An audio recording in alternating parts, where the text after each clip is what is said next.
괜찮아. 괜찮아요. 괜찮아.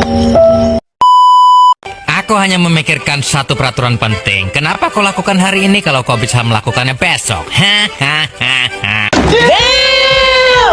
A few moments later.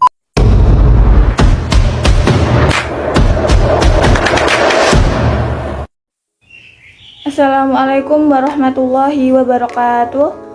Saya Yuni Imelia Kartika dari Prodi Manajemen Bisnis Syariah dengan NIM 22403084. Di sini saya akan menjelaskan tentang pengertian manajemen resiko dan sedikit profil perusahaan dan mitigasi resikonya. Pertama-tama saya akan menjelaskan apa itu manajemen resiko. Manajemen resiko adalah proses identifikasi, analisis, evaluasi, dan pengadilan resiko dalam kegiatan bisnis yang sesuai dengan prinsip-prinsip syariah Islam. Manajemen resiko ini bertujuan untuk mengelola ketidakpastian yang mungkin terjadi di bisnis syariah dengan tetap mematuhi hukum-hukum syariah seperti menghindari riba, gharar, dan maisir. Selanjutnya ada tujuan mitigasi resiko. Yang pertama, mengurangi kerugian, meminimalkan dampak kerugian jika resiko terjadi baik secara finansial, operasional, maupun reputasi. Yang kedua, meningkatkan dan keberlanjutan, menjamin keselamatan individu, aset, dan lingkungan sehingga kegiatan dapat berlangsung dengan aman dan berkelanjutan. Yang ketiga, ada memastikan pencapaian tujuan, mengurangi potensi gangguan terhadap target atau sasaran yang telah ditetapkan, sehingga organisasi atau proyek tetap berjalan sesuai rencana. Yang keempat, ada mengoptimalkan sumber daya, menggunakan sumber daya secara efisien untuk menghadapi resiko tanpa mengorbankan produktivitas atau kualitas. Selanjutnya ada meningkatkan kesiapan dan respon, memastikan bahwa organisasi siap menghadapi risiko dan memiliki strategi tanggap yang efektif, yang melindungi kepentingan pemangku kepentingan, menjamin bahwa kebutuhan, harapan, dan kepercayaan stakeholder tetap terjaga dengan baik maupun risiko terjadi. Yang terakhir, mematuhi regulasi dan standar, memastikan kepatuhan terhadap hukum, atau standar industri yang berlaku untuk menghindari sanksi atau penalti. Selanjutnya ada manfaat mitigasi risiko. Yang pertama, mengurangi dampak kerugian. Dengan mengidentifikasi dan mengelola risiko sejak dini, potensi kerugian operasional atau reputasi dapat diminimalkan. Yang kedua, meningkatkan efisiensi dan produktivitas.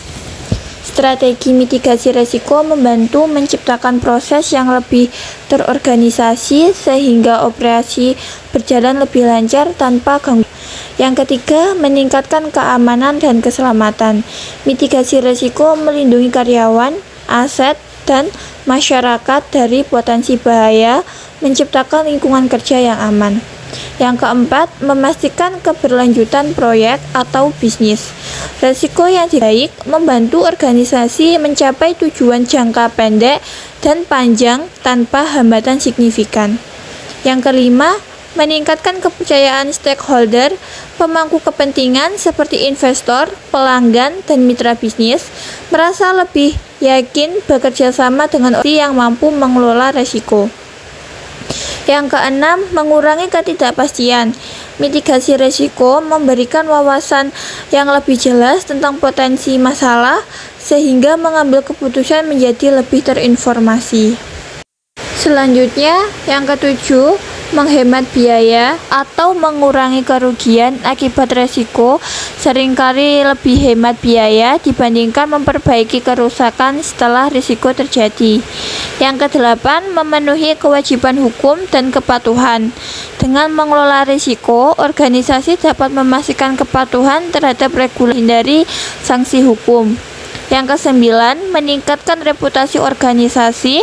Organisasi yang proaktif dalam manajemen risiko dianggap lebih profesional dan andal di mata publik. Yang kesepuluh, mendukung inovasi.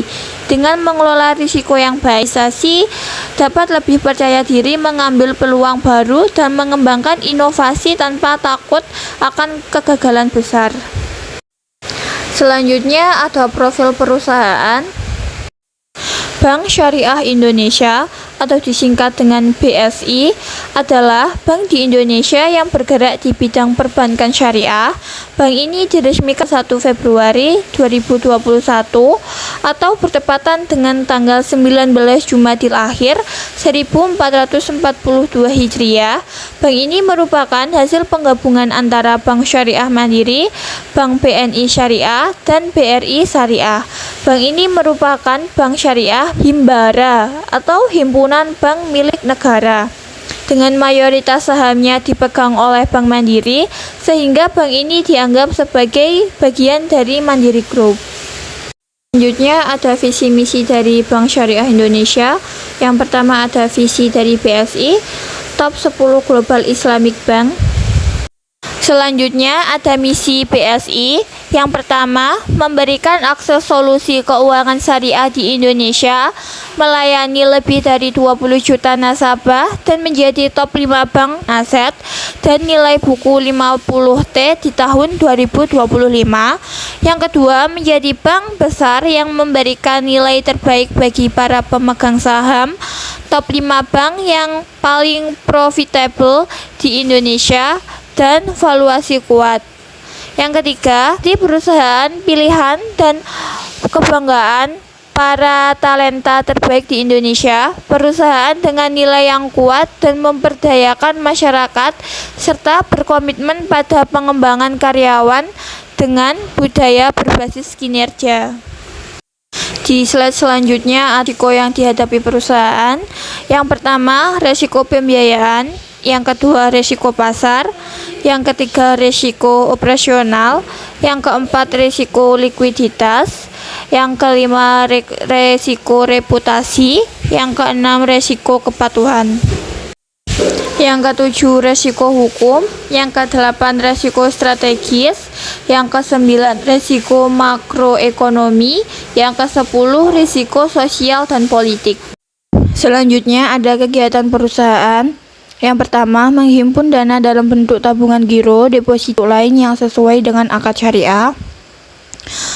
Selanjutnya, menyalurkan pembiayaan dalam bentuk akad mudorobah, musyarakah, murabahah, salam, istina, qard, dan lainnya. Yang ketiga, menyalurkan pembiayaan penyewaan barang bergerak atau tidak bergerak berdasarkan akad ijarah. Yang keempat, melakukan pengembalian hutang berdasarkan akad hiwalah. Yang kelima, melakukan usaha kartu debit atau kartu pembiayaan. Yang keenam, membeli, menjual, atau menjamin surat berharga pihak ketiga. Yang ketujuh, membeli surat berharga prinsip diterbitkan oleh pemerintah atau Bank Indonesia. Yang kedelapan, menyediakan tempat untuk menyimpan barang dan surat berharga. Yang kesembilan, memindahkan uang untuk kepentingan sendiri maupun untuk kepentingan nasabah. Yang kesepuluh, kegiatan valuta asing berdasarkan prinsip syariah. Selanjutnya ada analisis strategi perusahaan.